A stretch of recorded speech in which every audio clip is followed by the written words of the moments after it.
Bienvenue dans Instant Caméléon, l'émission culturelle associative d'Esprit Métis. On poursuit la philosophie de l'association en vous faisant découvrir les différentes cultures du monde. Et aujourd'hui, c'est la Suède qui est à l'honneur. J'en vois beaucoup arriver, pays nordique, grand blond, célèbre enseigne de meubles, excellente qualité de vie. Mais si aujourd'hui, on allait un peu plus loin? On va aborder la gastronomie, l'écologie, l'éducation, la culture, la société suédoise, tout un tas de choses. Comme c'est parti, venez avec moi.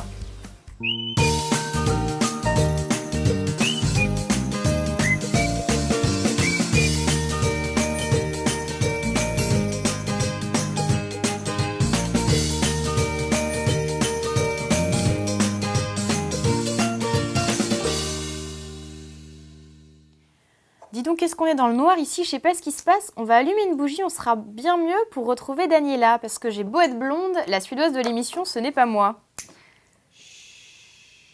Qu'est-ce qui se passe, Daniela? Nous sommes dans le noir, 32 jours en Suède. C'est bientôt le printemps qui arrive. Et pour Valpurgis, nous allons chasser l'hiver. Donc le retour de la lumière. Eh oui. Bonjour Daniela, ça va bien? Hey, ben oui, c'est bien moi, Foténan Lotta à 8260. Qu'est-ce que c'est que ce chiffre? C'est mon numéro personnel. Ah. C'est avec celui-ci que je me présente partout. Quand je vais chez le médecin, à l'école, dans les entreprises, partout. Donc tout ce qui est administratif, c'est tu ne t'appelles plus Daniela, mais c'est ton numéro. Absolument, c'est pratique et c'est suédois D'accord. et efficace. Alors, avant que tu viennes nous parler de la Suède, nous, on a envoyé Thomas, notre reporter, faire un petit micro-trottoir à Bordeaux pour voir ce que les gens pensaient de la Suède. Salut à tous! Nous sommes dans le centre-ville de Bordeaux et nous allons aller à la rencontre des gens pour savoir ce qu'ils connaissent de la Suède. On fait une émission sur la Suède et on voulait savoir si on pouvait vous poser quelques questions. Sur la Suède? Oui. La Suède? La Suède. La Suède? La Suède. Qu'est-ce que vous connaissez de la Suède par exemple? Je vous avoue que je connais pas grand chose là. Pas grand chose.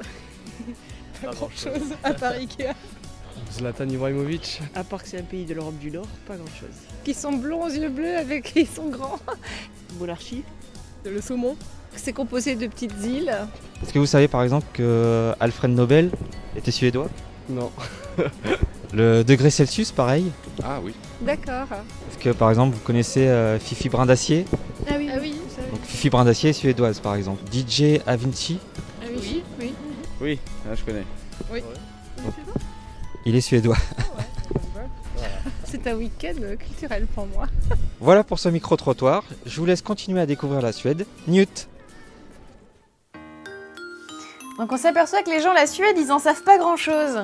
Eh ben non, je vois ça. Et bien ça tombe bien, justement, on est là pour ça, pour apprendre plein de choses à tes côtés, Daniela. Absolument. Regarde ce que j'ai amené ici. J'ai amené la Suède. Haha. Commençons avec ce petit pot. Ça sent la Suède.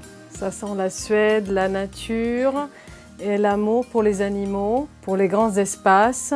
Est-ce que tu sais que la Suède est un très grand pays? Oui, ouais. Le troisième plus grand de l'Europe. Ah ça, je savais pas par contre. 97% de la superficie est inhabitée. Nous sommes 9 millions de Suédois. Ouais, donc beaucoup moins que chez nous, d'accord. Un pays mondialement connu par ses inventions, par la technologie, par notre histoire, par Jean-Baptiste Bernadotte. Notre roi aujourd'hui descend de Jean-Baptiste Bernadotte. Si on décolle ce beau pays allongé, clic, arrive à Naples. On arrive à Naples? Eh oui, On arrive en Italie, génial. Qu'est-ce que tu as d'autre à nous montrer par rapport à la Suède? pour revenir vers la nature, j'aimerais bien aussi parler des Samis. Alors qui c'est les Samis? C'est un peuple qui habite dans le nord. Ils sont à peu près 80 000. D'accord. Des Samis suédois, norvégiens, finlandais bien sûr, et aussi russes. D'accord. Ils ont leur langue, leur culture, ils vivent de l'élevage de rennes et ils sont là depuis bien longtemps. Est-ce que les Samis c'est la Laponie ou rien à voir? Les Samis, c'est la Laponie effectivement, la Laponie qui couvre le nord et aussi le point. Il y a un point très intéressant que nous appelons Treriksröset où les trois pays se rencontrent. D'accord, très bien. Quoi d'autre Daniela? Qu'est-ce que tu as d'autre? Parlons de l'enfant roi. Ah mais oui, je vois sa couronne. Alors l'enfant est roi en Suède? Oui, l'enfant est roi et parfois insupportable. Ah, d'accord. D'accord. Nous restons à la maison longtemps, 480 jours de congé de maternité pour la maman, mais aussi pour le papa. Ouais. Donc nous avons le temps de nous en occuper, de le bichonner, de le gâter. Nous avons une éducation qui est un peu particulière. D'accord.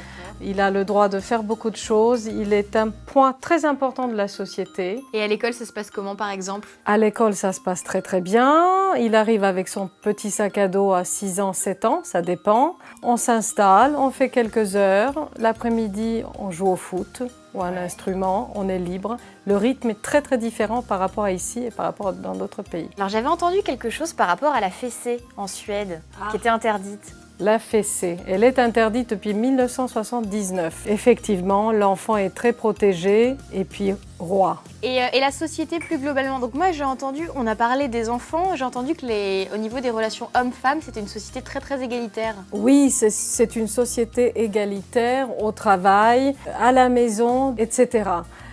Au travail, nous n'avons pas vraiment une hiérarchie. On peut frapper chez son patron, déjeuner avec lui et partager plein de choses. Et ça, c'est quelque chose de très très sympa et chouette. Et on se sent bien. Donc égalitaire entre les hommes et les femmes, mais aussi dans les relations de travail, entre son supérieur. Absolument. différents Regarde, employés. au gouvernement, nous avons beaucoup de femmes sur des postes très importants. Même en sortant un soir, tu sors, tu bois un verre et tu vois un garçon qui te plaît, pourquoi pas aller le voir et lui demander quelque chose. C'est beaucoup plus égal que dans d'autres pays. D'accord. Tiens, d'ailleurs, dans le micro-trottoir, les gens, automatiquement, il y en a, ils ont parlé de grands blonds, de Zlatan. Et d'ailleurs, Zlatan, il est vraiment suédois? Zlatan est né en Suède il y a une trentaine d'années. Ses parents viennent de l'ex-Yougoslavie. Il se sent sûrement suédois, je le pense. Il est très fier de l'être, mais il a ses origines ailleurs. En Suède, à peu près, aujourd'hui, 20% de la population vient de l'extérieur.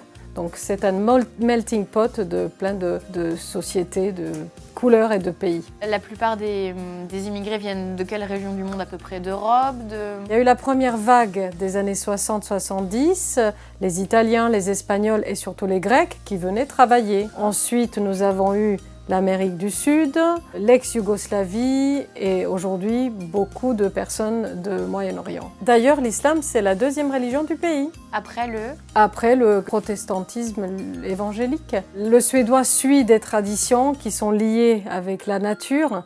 Ça va main dans la main, mais nous ne sommes pas forcément très très religieux. D'accord. Quoi d'autre, Daniela? Alors, il fait chaud ici un peu, non? Oui, Prenons un petit peu de l'air frais, non?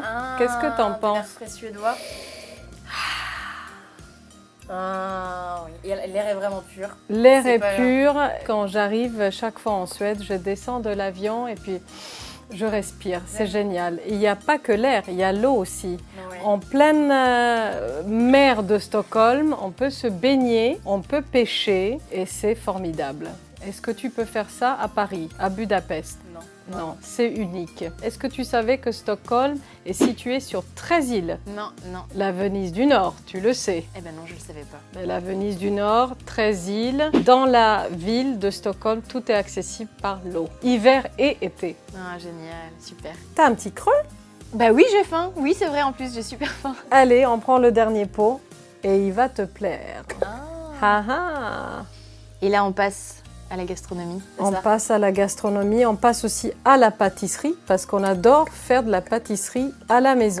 C'est vrai? J'achète très rarement un gâteau, je le fais chez moi. Nous adorons aussi de les parfumer avec du safran, la cardamome et la cannelle. Ces trois épices sont arrivées en Suède au XIIe siècle et sont bien restées et nous les travaillons aujourd'hui. D'accord. Quoi d'autre au niveau de la gastronomie? Qu'est-ce que vous mangez? Les plats principaux, typiques?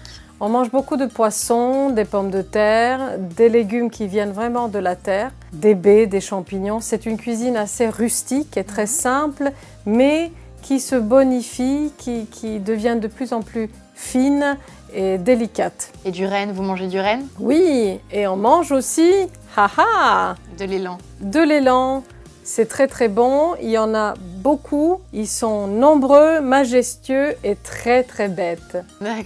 Nous mangeons aussi du gravlax. Alors qu'est-ce que c'est ça? Grave, ça vient de grave, qui veut dire tombe. Lax, ça veut dire saumon. On l'enterrait dans la terre, dans le sable, dans une saumure de sel, sucre et baies. Le poisson fermenté pendant 3 jours. Ensuite, on le découpe et on le met sur un petit toast. Et on le mange à quelle occasion? C'est quelque chose vraiment pour les cérémonies, pour les fêtes? On le mange toute l'année, surtout en buffet, en apéritif, souvent et beaucoup. C'est facile et très bon. Bon, Daniela, merci beaucoup pour ton sourire, ta gentillesse, ta générosité. On a appris beaucoup de choses. J'espère que ça aura donné envie à beaucoup de monde d'aller voir la Suède. Moi, en tout cas, ça m'a donné très envie. Ben, très bien. Et moi, j'ai un petit cadeau pour toi. En France, on fait la bise, mais chez nous, on fait le hug. Donc, je voulais te faire un grand câlin. Merci et hej då! Hej då! Merci beaucoup à tous ceux qui nous ont suivis pour cette deuxième émission d'Instant Caméléon.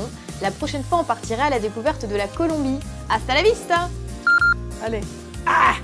En fait, l'été dernier,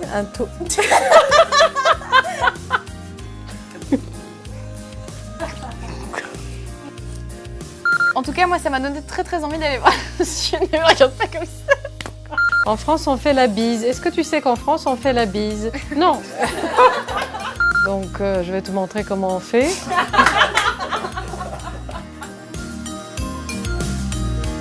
Hasta la vista!